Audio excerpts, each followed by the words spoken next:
Olá, seja bem-vindo, seja bem-vinda a mais uma das nossas aulas. Hoje nós vamos começar a falar sobre o livro do nosso mês de maio aqui do Clube do Livro, que é A Educação da Vontade, de Júlio Paiô. Um dos livros que mais marcaram aí para mim o ano de 2020, quando eu peguei ele para ler. Um assunto que está muito em alta hoje para nós, aqui em 2021 e já há algum tempo, é o assunto procrastinação, certo? Olha, eu não consigo fazer, eu enrolo para começar, eu procrastino muito. A procrastinação virou a nossa preguiça gourmet, digamos assim. Este livro, para mim, é o livro que melhor aborda o tema preguiça, que para mim é a grande palavra por trás da procrastinação. Olha, eu acho muito importante nós darmos os nomes corretos para as coisas.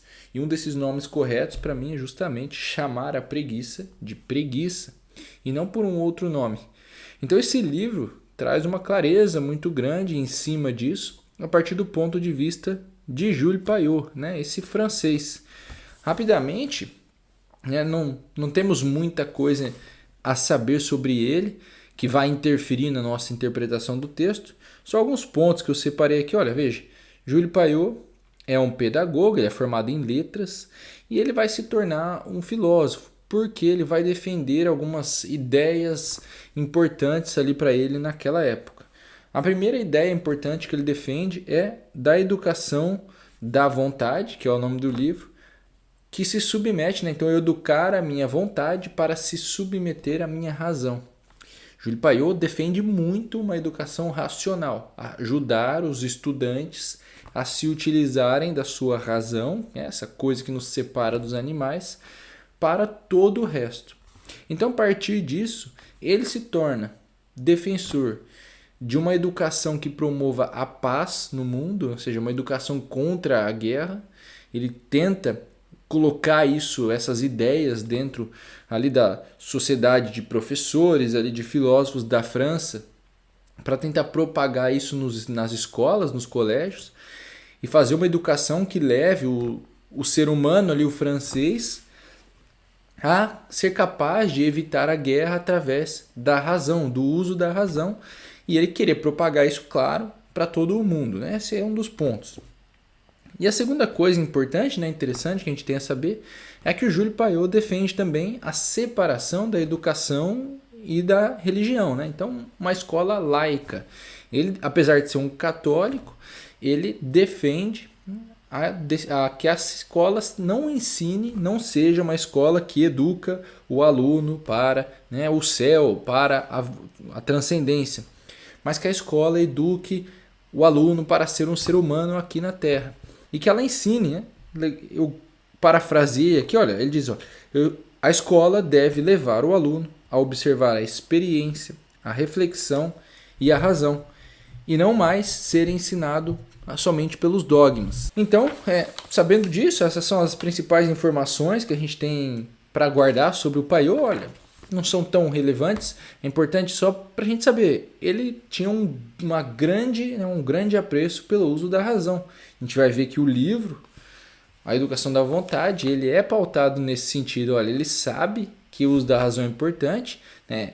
E então ele vai nos trazer aqui, racionalmente, por que a gente deve educar a nossa vontade e como que a gente deve fazer isso. Esse é um livro, né, que categoriza-se como um livro de filosofia moral e um livro também, além de uma filosofia moral, com conselhos práticos para a vida do estudante. Quando a gente entra aqui no sumário, né, a primeira coisa que a gente percebe é justamente essa divisão inicial em duas partes. Parte teórica, que tem 3 capítulos, e parte que tem 3 livros, e parte prática, que tem 2 livros separados para ela. Então, dentro desse livro, a gente tem aqui uma união de 5 livros, é uma boa classificação, que dá bastante clareza sobre a coisa, que explica bem a ordem do livro. A gente começa aqui então, ele vai te dar a teoria, depois de te dar a teoria, ele vai te dar a prática. 2 divisões, né? Essa é a primeira divisão que acontece. A segunda a gente vê, olha, livro 1, preliminares. Então, faz sentido, né? Começar pelos preliminares. Livro 2, a psicologia da vontade. Então, depois de te dar a base, né, inicial, que ele chama de preliminares, de apontar ali nesses primeiros 3 capítulos que a gente vai ver aqui nessa aula, e alguns pontos que para ele vão servir de fundamento para o resto. Ele passa para explicar o que ele entende como a psicologia da vontade. Depois ele vai nos mostrar, no terceiro livro, para fechar essa parte prática, essas filosofias, esses meios interiores. E aí ele entra na parte prática, olhando realmente o que eu preciso fazer nesses últimos 2 capítulos, nesses últimos 2 livros, e como eu faço então para pegar toda essa teoria bonita aqui e colocar em prática na minha vida. Pois bem, nós vamos então aqui nessa aula olhar para o primeiro livro, que é este livro 1 chamado Preliminares. São 3 capítulos muito interessantes, que acredito darem bem a pauta do livro. Se você pegar bem esses 3 capítulos aqui, todo o resto do livro fica mais tranquilo de ser compreendido. Então a gente vai olhar eles aqui com calma. O primeiro capítulo se chama O Mal a Combater, as diversas formas de abulia no estudante e no trabalhador intelectual. Olha, logo no primeiro parágrafo já tem aqui um dos pontos mais importantes do livro. Ele diz, olha, a causa de quase todos os nossos fracassos, de quase todos os nossos males é uma só, a fraqueza da vontade. É nosso horror do esforço, principalmente do esforço prolongado. Então ele já deixa muito claro no primeiro parágrafo a tese que ele defende. Nós temos uma dificuldade de manter um esforço prolongado. Na verdade, a gente não tem dificuldade. Ele diz, olha, a gente tem horror disso. A gente quer, no máximo possível, se o nosso estado natural, economizar energia. Então, o que é preciso fazer para que eu supere esse estado natural? É preciso que eu eduque a minha vontade, que eu me fortaleça nesse sentido. E ele diz, olha, é bastante evidente que o verdadeiro antagonista da vontade perseverante só pode ser uma força contínua. Há um estado de alma fundamental, de ação absolutamente contínua, e que se denomina indolência, apatia, preguiça, ociosidade. Então nós estamos num estado natural, que não quer se esforçar continuamente, e precisamos então lutar contra essa força que ela é contínua, ela vai permanecer aí, que é a preguiça. E aí ele vai nos dizer então, olha, eis aqui, o mal a combater. A forma que é essa preguiça. A forma mais grave desse mal no estudante é essa frouxidão de alma, que se manifesta em todas as ações do homem jovem. Não se sente afim, não tem gosto por nenhum trabalho, faz tudo friamente, tristemente, frouxamente. E ele continua dizendo, olha, esse cara, ele acorda, olha, veja como ele retrata o sujeito ali. A gente vai pegar, claro, ele está aqui, ele escreve o livro ali, no centro do século XIX e século XX. Então ele vai descrever um sujeito ali, eu quero que você imagine um sujeito típico do tempo de hoje. Ele diz, olha, depois da manhã perdida, vai almoçar, vai ao café ler os jornais, principalmente os títulos, porque isso ocupa sem exigir esforços. Encontra então um pouco de vigor depois do meio-dia, mas esse vigor é gasto em conversações, em discussões estéreis e, sobretudo, pois todo preguiçoso é invejoso, em maledicências. Políticos, literatos, professores, todos recebem seu quinhão de críticas. À noite, o infeliz deita-se desesperado, um pouco mais irritado que na véspera, pois essa atonia que o acompanha no trabalho acompanha-o quase sempre nos prazeres. E ele deixa-nos a frase importante que vai ditar aqui esse primeiro livro dele aqui, esses primeiros 3 capítulos. Não se alcança nenhuma alegria sem dificuldades. Toda felicidade supõe algum esforço. Olha, eu vou citar mais uma vez esse livro aqui que eu vou falar agora na aula. Mas veja, esse trecho tem um trecho muito similar no livro A Rebelião das Massas, onde o Ortega y Gasset fala sobre a paz e a guerra. E ele diz, a paz precisa ser conquistada, assim como, se eu quero evitar a guerra, não basta a ausência de algo, eu preciso conquistar a paz. E ele, toda coisa boa precisa ser conquistada. Júlio Paiol apresenta pela primeira vez isso nesse trecho. Não se alcança nenhuma alegria sem dificuldades. Toda felicidade supõe algum esforço. Então ele descreve, a gente pode encontrar um sujeito muito parecido com esse que ele descreveu, é só adaptar as ações para o dia de hoje. Mas esse sujeito que passa o dia, né, nessa enrolação, levando as coisas da maneira, com a barriga o máximo que ele pode, dando o mínimo no seu trabalho, sai, fala mal dos outros, culpa o mundo pela sua falta de resultados e depois se deita mais chateado do que antes, porque, esse cara não está tendo os resultados que ele queria. Então ele diz, os preguiçosos deixam os prazeres escaparem entre seus dedos, só para não se darem o trabalho de fechar a mão. Acho isso extremamente poético. E ele diz, aqui ele já vai nos mostrar o que o preguiçoso não faz. Por que ele não faz as coisas? Está aqui nessa frase o que a gente tem que fazer. A solução está aqui, página 26. A solução para tudo. O que lhes repugna aos preguiçosos são os esforços moderados, mas reiterados dia após dia, ao longo dos meses e dos anos. É tão certo que é no esforço moderado, mas contínuo, que reside a energia real e fecunda, que todo trabalho que se afasta desse tipo pode ser considerado um trabalho preguiçoso. Tá aqui, ele já deu a solução, né? Se a gente já tivesse uma vontade educada, já está aqui a solução. Ele fala, temos um inimigo que é uma força contínua, chamada preguiça. E a solução para vencer essa força contínua é este esforço moderado, reiterado, dia após dia. Pronto. Está aqui. E ele diz, todo trabalho que se afasta desse tipo de esforço pode ser considerado um trabalho preguiçoso.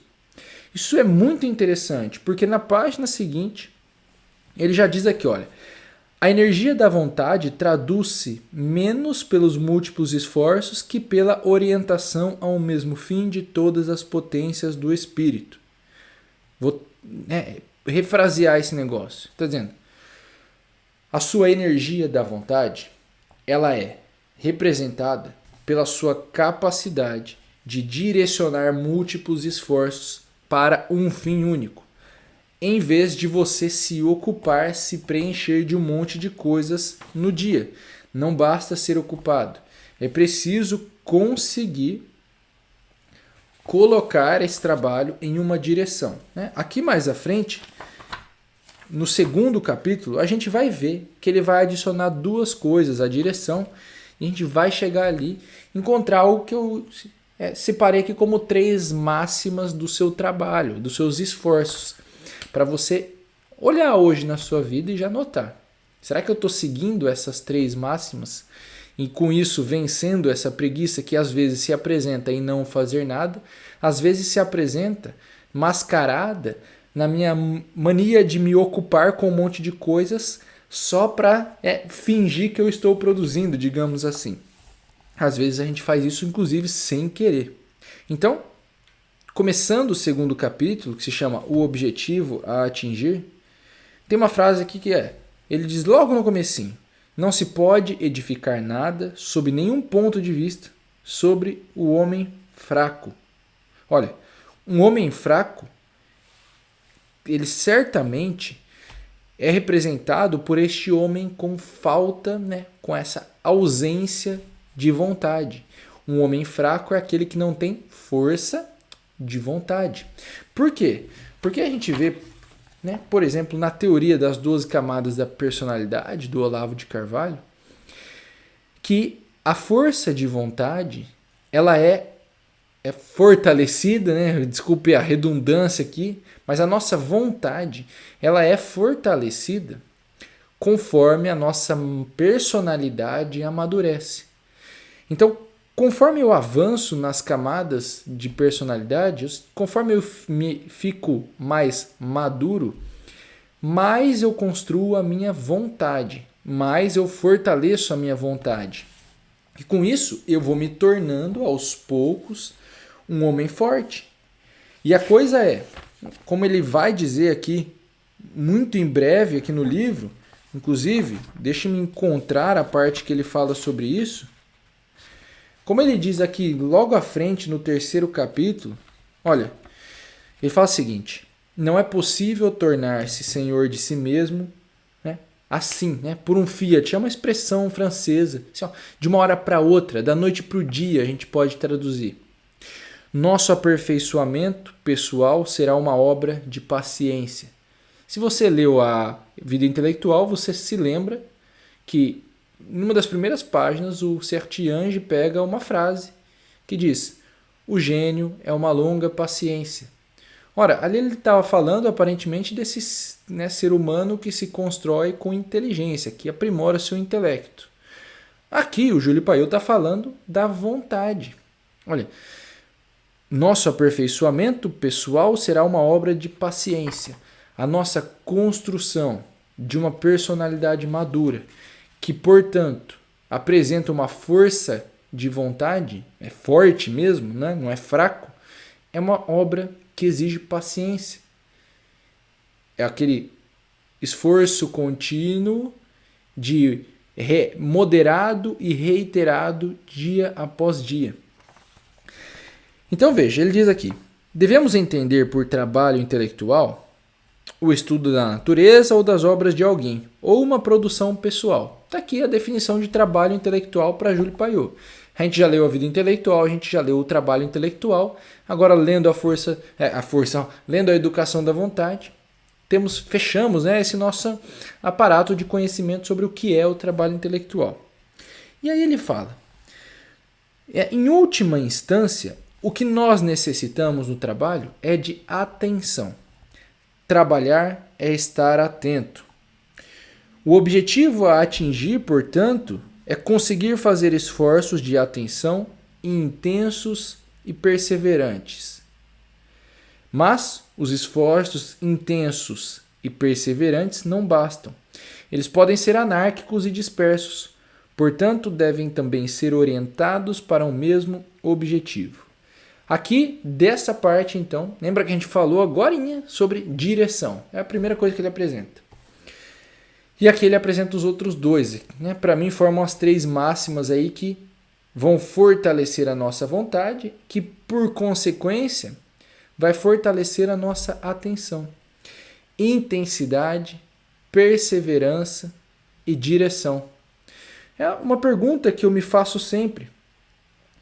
Eu tenho colocado intensidade no meu esforço? Lembra, ele fala, esforço moderado, reiterado dia após dia. Mas moderado exige um determinado grau de intensidade. Moderado é mais do que você fazer de qualquer jeito. Já é uma intensidade. Eu tenho colocado perseverança? Ou seja, eu estou fazendo isso realmente todos os dias? E terceiro e super importante, para que direção eu estou levando esse meu esforço? Ou eu ando para lá, volto, ando para o outro lado, volto? Por que esses 3 pontos, né, intensidade, perseverança e direção, são tão importantes? Olha, ele diz no mesmo parágrafo, aqui na página 35, que quando você tem uma ideia, essa ideia que você tem, ela é capaz de se fortalecer de tudo o que acontece na sua vida. Portanto, se eu tenho direção clara, se eu tenho aplicado intensidade, se eu tenho aplicado perseverança, em toda e qualquer situação, eu estou alimentando essa minha ideia. E é alimentando uma ideia que eu vou prosperando, por exemplo, profissionalmente. Olha, eu tive uma ideia de criar uma escola um dia lá atrás. Comecei criando um curso. Desse curso eu criei um outro curso. De repente comecei a dar aulas semanais. E agora vou formando, então, uma sequência de cursos. Veja, tudo isso sai de uma ideia. E essa ideia se alimenta da minha conversa com um amigo no dia a dia, se alimenta de uma propaganda que eu vejo ali no Instagram quando eu estou mexendo, né? Se alimenta de alguma coisa que acontece no meu dia. Então, quando eu tenho direção, perseverança e intensidade, eu trabalho mesmo quando eu não estou trabalhando. O meu cérebro ele vai se utilizando de todos os elementos que se apresentam para ir fortalecendo, alimentando uma ideia que eu tenho dentro da minha mente. Isso é muito importante. Então ele diz aqui no final do capítulo 2, O objetivo que o trabalhador intelectual deve visar é a energia da atenção voluntária.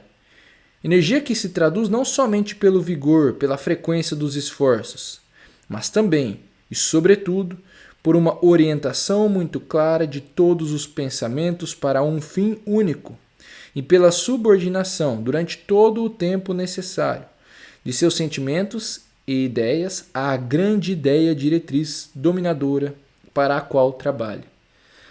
Bom, eu converso muito sobre isso quando eu vou bater um papo com as pessoas que trabalham comigo, com aquelas pessoas que eu troco ideias importantes para os nossos negócios. Nós costumamos falar muito sobre isso na vida profissional. É importante ter uma grande meta, ter um grande objetivo. Mas isso serve para qualquer tipo de trabalho que você for empreender. Olha, tente encontrar essa ideia que é a principal de todas e colocar os seus esforços para essa ideia, porque assim ela vai se alimentar de tudo o que acontece no seu dia e ela vai crescer, ela vai ganhar força. Então a gente passa para o capítulo 3, onde ele vai falar, olha, negação das teorias desanimadoras e falsas sobre a educação da vontade. São duas teorias que ele vai falar aqui, ele vai refutar. A primeira é a teoria que diz que o caráter é imutável. Olha, eu tenho a sensação de que quando ele fala caráter aqui, ele está se referindo ao que eu acabei de dizer ali atrás, que é a personalidade. São duas coisas distintas. É uma impressão que eu tenho do livro, né? Porque se ele estivesse se referindo ao caráter como caráter mesmo e não como personalidade, olha, aí eu não sei se eu concordo muito com ele de que o caráter é mutável. Mas a personalidade certamente é mutável, ela certamente é construída. E pela forma como ele apresenta aqui, né, as ideias nesse capítulo, eu fico com a sensação de que o que ele chama de caráter é isso que eu chamo de personalidade ou algo muito próximo. Então, para a nossa aula aqui, eu vou dizer que a teoria que ele refuta é de que nós não podemos mudar as nossas tendências naturais. É de que nós não podemos fortalecer a nossa vontade. Essa é a primeira teoria, né? Que ele diz aqui, que olha, se o caráter é imutável, logo aqui numa página ele fala isso.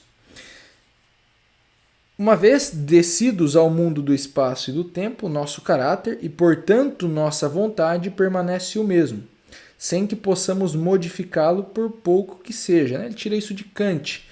Veja, nessa frase fica muita sensação para mim de que ele está falando que, né, ele está tentando negar essa ideia de que não é possível amadurecer minha personalidade, portanto, não é possível eu fortalecer a minha vontade. E são essas duas coisas que caminham muito juntas para mim. E se a gente assumir dessa forma, caminham juntas para o Paiô também. E ele vai dizer, né, justamente que essa teoria é falsa, de que é possível fortalecer a nossa vontade. É claro que ele tem que dizer isso porque senão o livro dele não faz sentido. Né? Um livro que te propõe a educar a sua vontade e tem que refutar uma teoria que diz que não dá para fazer isso. E a segunda teoria que ele apresenta é o que ele chama de a teoria do livre-arbítrio. Aqui vai uma percepção muito importante para a gente entender o que ele vai dizer. Veja, o que ele diz é, essa teoria de que a gente nasce livre, ela é falsa. Vou falar com essas palavras aqui, você vai entender o que eu quero dizer. Essa teoria de que a gente nasce livre, ela é falsa.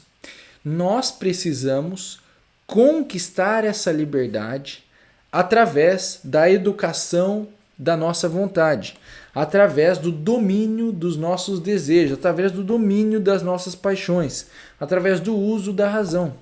Então, o que ele está dizendo não é que ele não está refutando a teoria de que não há livre-arbítrio, logo tudo é determinado. Não é isso. Ele está dizendo, olha, nós não nascemos livres, nós precisamos educar a nossa vontade e a nossa razão para então conquistar essa capacidade de escolher para onde a gente vai, de escolher quem a gente quer ser.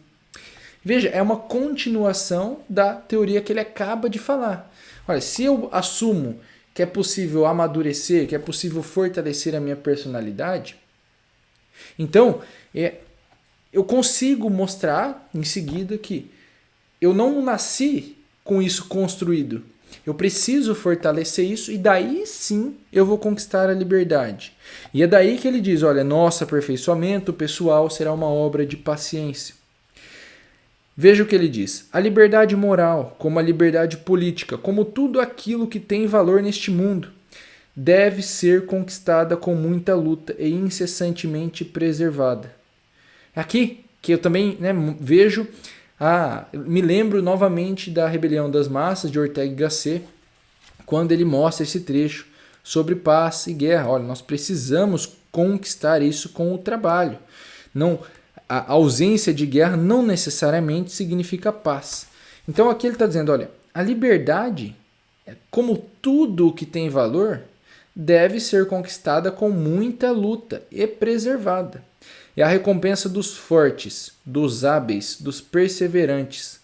Somente é livre quem merece ser livre.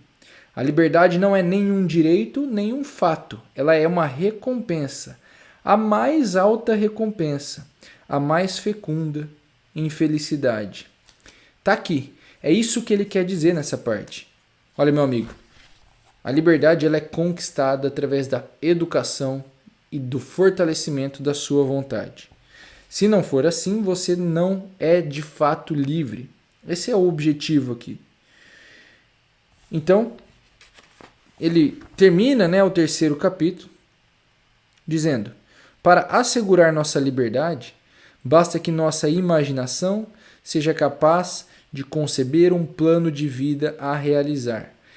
E esse plano de vida, ele é concebido e ele fortalece o que ele mostra aqui na página 45, logo antes disso que ele fala, por esse desejo. Olha, nós temos, todo o ser humano, por mais fugidio que o suponhamos, tem um desejo que pode ser protegido e fortalecido. Isso lembra muito Aristóteles, dizer o ser humano tem o desejo de conhecer. Aqui ele está dizendo, olha, o ser humano tem o desejo a uma vida melhor, naturalmente. Tanto que ele diz, olha, se perguntarmos a um homem qualquer que não sofra de alienação, se ele prefere a carreira gloriosa de Pasteur a de um bêbado inveterado. Vamos quase. Você prefere uma carreira gloriosa daquele cara lá, um Steve Jobs, por exemplo, ou ser um bêbado louco aí pela rua? Todo ser humano são, na sua sã consciência, claro que eu prefiro a carreira gloriosa ali do Steve Jobs, do Pasteur aqui. Então, nisso a gente nota que nós temos esse desejo por uma vida melhor, e o que o Paio diz é possível proteger e alimentar esse desejo, e assim assegurar essa nossa liberdade com a nossa imaginação, concebendo um plano de vida a realizar. Então, com isso, a gente termina este primeiro livro aqui dos 5 livros que tem dentro da Educação da Vontade. Certo? A gente se vê na próxima aula. Um grande abraço e só o começo.